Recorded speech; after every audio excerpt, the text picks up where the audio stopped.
This house is dedicated to knowledge and to the spreading of knowledge. Elijah Muhammad inspired new thought, new mind, new way of civilization among black people. But he wanted a house from which a light could be lifted up to give guidance to all who would be guided as this world begins to close down. This national center for the re-education and retraining of the black man and woman, but for the totality of the human family of our planet. I named this mosque after the only woman that the Quran names a chapter after, the mother of Jesus, Maryam. All human beings need to be re-educated. That is the purpose of the National Center.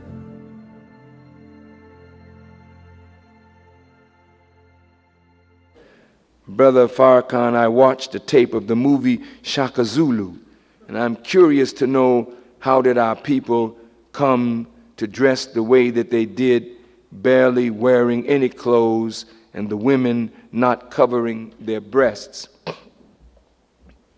Well, you know, 50,000 years ago, one of our scientists by the name of Shabazz disagreed with the major scientists. He wanted to take his family down into the jungle of East Asia, as it was called, is called Africa now, to make a people close to nature.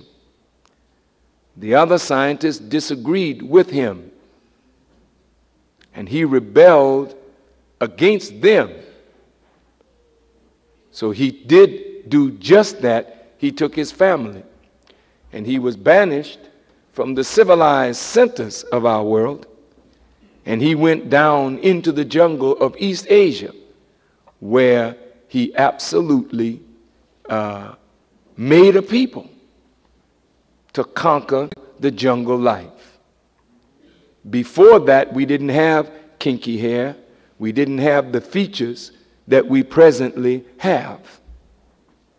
The tribe of Shabazz is black, all right enough, but you have black people all over this earth who are dark as us and darker than we, but their noses are a lot different, the lips different, the hair different, and they all look down on the tribe of Shabazz. We are rejected and despised not only by white people, but we have been rejected and despised by the other dark people of the planet. 50,000 years we were without a guide. God never sent us a prophet in 50,000 years. Not that tribe that rebelled. And I got angry one day when I was reading the history like that, and I wrote the messenger a letter. I said, I don't want nothing to do with these scientists. They sending prophets to this devil and left us down in this jungle for 50,000 years and then send us nobody. How are they beneficent and merciful? You know? So when I got to the table, I asked the messenger, did he receive my letter? He said, yes, and don't you ever send another one like that through my secretaries. You put a letter like that directly in my hand. And then he proceeded to teach me. He said, when you rebel against God, he's not duty bound to send you nobody to bring you back. He does that at his discretion when he gets ready. Since he didn't send you out there, you rebelled and went out, then whenever he pleases to bring you back, that's up to him. I have been in African societies, this is the truth, where the women not only go bare-breasted, but their whole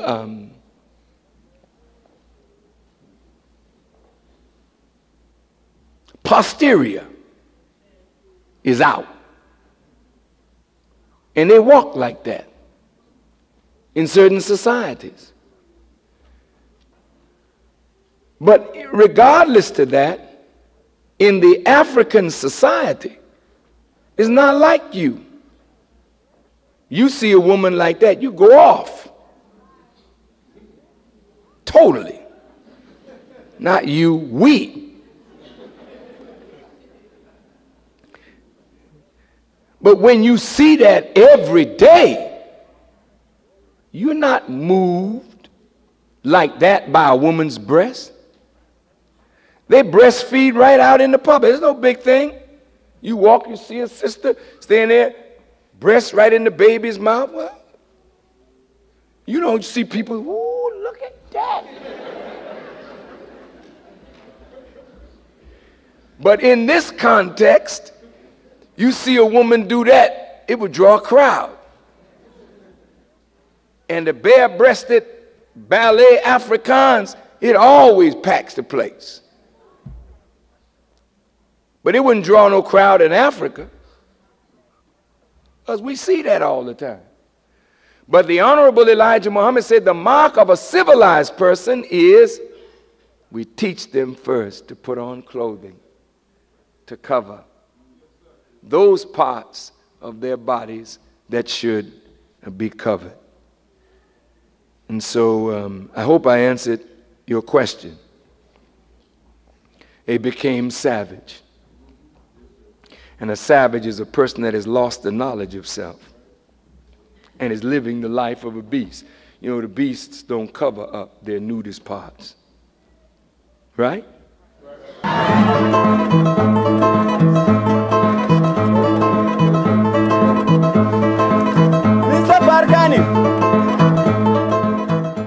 Here in the Gambia, on the island of Jufre, the birthplace of Kunta Kinte, the delegation learned of a building project commissioned by the late Alex Haley, who found his roots here.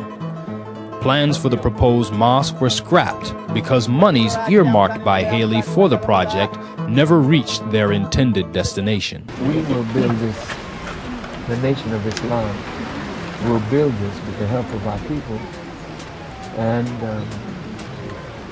we don't want a long time. You know, we want to, I will give him some money before I leave.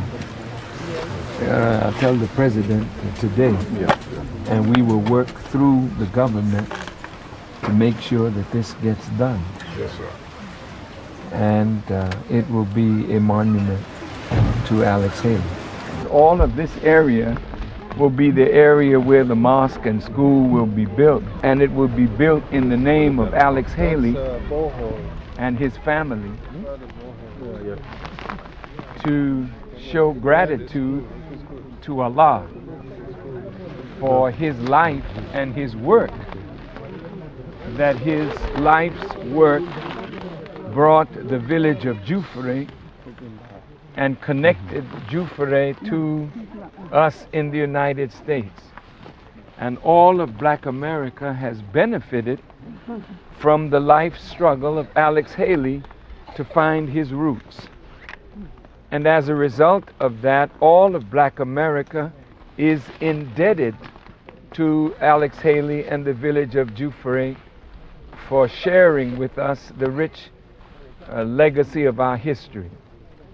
So the Nation of Islam, on behalf of Alex Haley, his family, and on behalf of Black America, will take the lead in building a mosque and a school, and we hope that all of our people will join us in building a heritage center here in Jufre, where our brothers and sisters can come from the United States to the Gambia and get acquainted with their roots from those wise griots who know our history better than anything that has been recorded in libraries thus far.